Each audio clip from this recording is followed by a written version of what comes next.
Hello everyone, myself Manpreet and you are watching your favourite channel IELTS वाला India. तो guys special video उन बच्चों के लिए जिनका एग्ज़ाम कल होने वाला है 12 मार्च को। और मैंने काफ़ी चीज़ों को एनालाइज किया है। बहुत सारे बच्चे राइटिंग टास्क 2 में, अभी मैंने रिसेंटली 26 फरवरी जिन बच्चों का एग्ज़ाम हो उनका रिजल्ट देखा, काफ़ी ज़्यादा बैड रिजल्ट आया हुआ था और काफ़ी बच्चों का गुड भी था रिजल्ट। काफ़ी स्टूडेंट्स के, काफ़ी बच्चों के 5.5 रह चुके हैं राइटिंग में। बट मैं आपको कोशिश करूंगा इस चीज़ को समझाने की, अगर आपके किसी दोस्त का, आपके किसी रिश्तेदार का एग्ज़ाम है तो प्लीज़ उस तक इस वीडियो को जरूर पहुंचा देना। एंड एग्ज़ाम के बाद आपको रिव्यू की वीडियो मिलेगी इसी चैनल के ऊपर, एज वेल एज रीडिंग के आंसर, लिसनिंग के आंसर आपको इस चैनल के ऊपर सबसे पहले मिल जाएंगे। तो उसके लिए इस चैनल को सब्सक्राइब कर लो। और ट्राई करूंगा मैं आपको इस वीडियो में 10 से 15 मिनट में समझाने का कि आप राइटिंग टास्क 2 कैसे लिख सकते हो बेस्ट करने के लिए। अदरवाइज मैं प्रेडिक्शन ऑलरेडी अपलोड कर चुका हूं अपने चैनल के ऊपर, टास्क 1 की, टास्क 2 की, रीडिंग की प्लस लिसनिंग की 2 डे। तो प्लीज़ उसको भी जाकर जरूर चेकआउट करना। फरवरी मंथ में राइटिंग टास्क 2 की जितनी प्रेडिक्शन की गई थी बाय ग्रेस ऑफ गॉड वो हमेशा ट्रू गई है। होप सो दैट इस बार भी ट्रू जाएगी। तो लेट्स स्टार्ट दिस वीडियो। तो राइटिंग टास्क 2 के हमारे पास, आप सबको पता कि 40 मिनट होते हैं, 40 मिनट हमारे पास होते हैं। बट इसको 40 मिनट्स में हमें अपना राइटिंग टास्क 2 कंप्लीट करना होता है और 40 मिनट में हमें होता है। तो जस्ट लाइक फर्स्ट 10 मिनट्स में हमें क्या करना है, तो जस्ट रीड आउट करते हैं इस चीज़ को। Read the question and make sure you understand what it is asking you to do. हमें क्वेश्चन को रीड आउट करना होता है। हमसे पूछा जाता है कि एक्चुअल में हमसे एग्जामिनर क्या पूछ रहा है। Write a plan for a 4 paragraph essay introduction, 2 main paragraphs and conclusion. हमें 4 पैराग्राफ लिखने होता है, introduction, 2 main paragraphs and conclusion.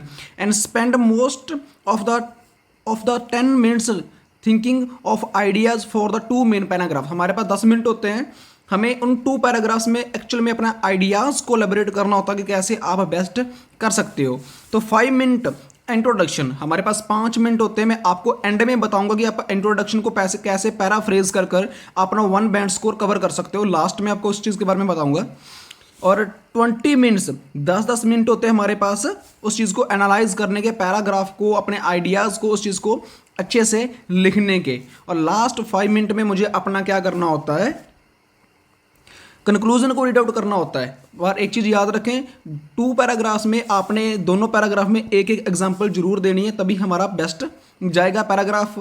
और लास्ट में जो हमारे पास 5 मिनट बच जाते हैं, 5 मिनट में आपने सबसे बड़ी चीज़ अपनी पेंसिल को थोड़ा सा गूढ़ा लिखना है। बिकॉज जब हमारे टास्क 2 स्कैन होता है या फॉरन जाता है चेकआउट होने के लिए, अगर उनको गूढ़ा लिखा होगा तो स्कैन भी डार्क करेगा तो हमारा इसमें रीड आउट करना ईजी हो जाएगा एग्जामिनर के लिए। तो हमारा बैंड स्कोर 6+, 7+, 8+ आ सकता है। तो इसलिए इस चीज़ का पूरा ध्यान रखें।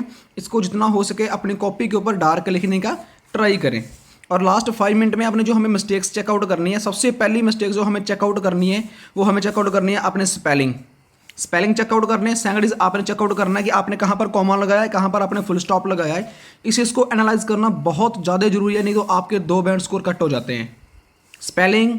और उसके बाद थर्ड जो सबसे मेन थिंग है हमारी, वो है हमारी ग्रामर। हमें अपने ग्रामर को डेफिनेटली चेकआउट करना है, नहीं तो हमारा बैंड स्कोर बहुत वीक आएगा। Just do it 3 type of things if you want to get good band score in your writing task 2। अब writing task 2, how to answer the any question. हमारे पास 10 बुलेट पॉइंट है। अब इन 10 bullet points को मैं अच्छे से रीड करूंगा कि मुझे कैसे राइटिंग टास्क 2 अपना लिखना है। तो आईएलएस वाला इंडिया को अगर आप अभी तक आपने सब्सक्राइब नहीं किया तो सब्सक्राइब कर दें। बिकॉज ऑन द वे और भी बहुत सारा आपके लिए मटीरियल पेंडिंग है, बहुत सारी इन्फॉर्मेशन, बहुत सारी knowledge after clear your exam. बहुत चीज़ें आपको इस चैनल के ऊपर देखने को मिलेगी, तो सब्सक्राइब कर दीजिए। तो just start. Today I want to show you what the happening in my plan writing to the question. तो आपको मैं 10 बुलेट पॉइंट्स में दिखाऊंगा कैसे आप लिख सकते हो। I read the question very carefully, may be 3 times. मुझे अपने क्वेश्चन को 3 टाइम्स रीड आउट करना है विद वेरी केयरफुली। और हमें ये चीज़ पूछना है, व्हाट इज द टॉपिक। पहले मुझे समझना है कि टॉपिक एक्चुअल में है क्या।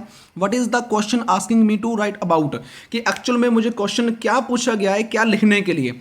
3 बार आपने क्वेश्चन को रीड आउट करना है उस चीज़ को समझने के लिए, उस चीज़ को अंडरस्टैंड करने के लिए। सैंगडीज I underline the key things that must be included in the essay, मुझे अंडरलाइन करनी है की थिंग्स जो उसके इंपॉर्टेंट टॉपिक हैं, जस्ट लाइक इंडिविजुअल है, पीपल है, इंडिविजुअल पीपल एक सिनोनियम, पैराफ्रेज कैसे करना है उस चीज़ को अंडरलाइन कर लेना। I always answer very every part of the question, मुझे हर एक पार्ट के क्वेश्चन का आंसर देना है।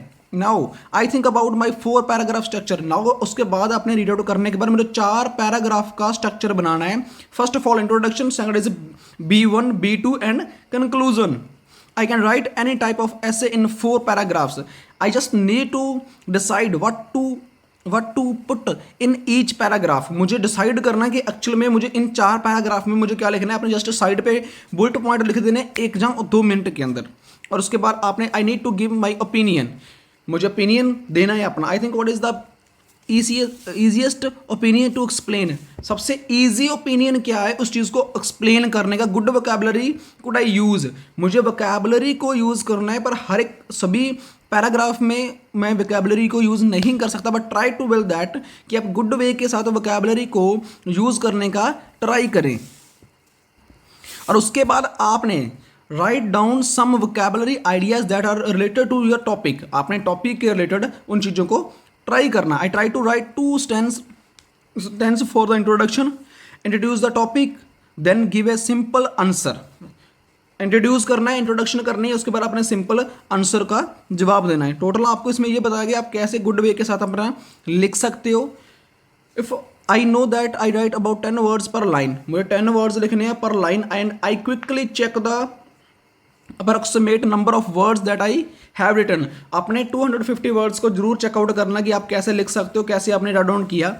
तो इन चीज़ों का आपने डेफिनेटली ध्यान रखना है बच्चे, अगर आप बेस्ट करना चाहते हो अपने IELTS एग्ज़ाम में। और मैं गॉड से, उस वाहिगुरु से प्रे करता हूँ कि जितने भी बच्चों को कल एग्ज़ाम है, प्लीज़ उनका बैंड स्कोर बेटर आए, उनकी मेहनत का रंग भगवान जरूर ला कर आए, क्योंकि उन्होंने मेहनत की है, दिन जाकर, किसी ने रात जाकर, किसी की पेरेंट्स की कहते हैं कि बहुत सारी उम्मीदें जुड़ी हैं, किसी बच्चों का future totally depend on IELTS।